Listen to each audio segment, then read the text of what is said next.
So here we have the Volkswagen Golf on a 19 plate. I'm going to start off by showing you around the outside of the car, and then we'll hop in and run through some controls on the inside. But from the outside you can see it's a 5-door car with alloy wheels.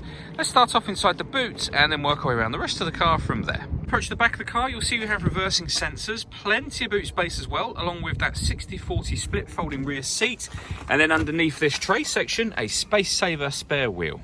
So we're just going to work our way back round to the front of the car, and then we'll hop in and run through some controls on the inside. But now that we've done a full circle of it, you can see it's in excellent condition the whole way round. Just briefly before we climb in, I think it's well worth seeing the interior from this exterior point of view. There's plenty to run through on the dashboard, so let's hop in and we'll do that right now. Okay, now that we're inside the car, we're going to start with the dials. On the left-hand side, we have the rev counter, and on the right-hand side, the speedometer and fuel gauge. In the middle, you can see the total miles for this car are 9,154. The information displayed above that can be changed using buttons on the steering wheel. So there's various different menus available to you, from telephone to vehicle status, driving data, assist systems, navigation and audio, which is where we started.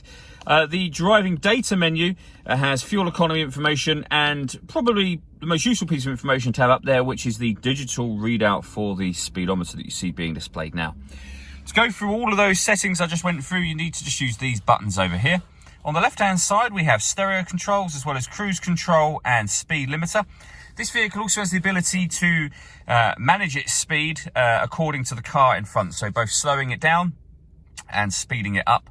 There's a video showing how that works on our website and our Facebook page. It's well worth checking that out if you have the time. Over in the middle, we have the touchscreen for the car. So we're on the radio page at the moment. You can see that we have DAB, FM and AM radio all available to us.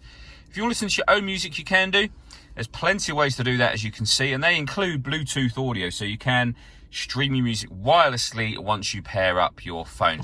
This car also has satellite navigation. Again, there's a video showing that working on our website.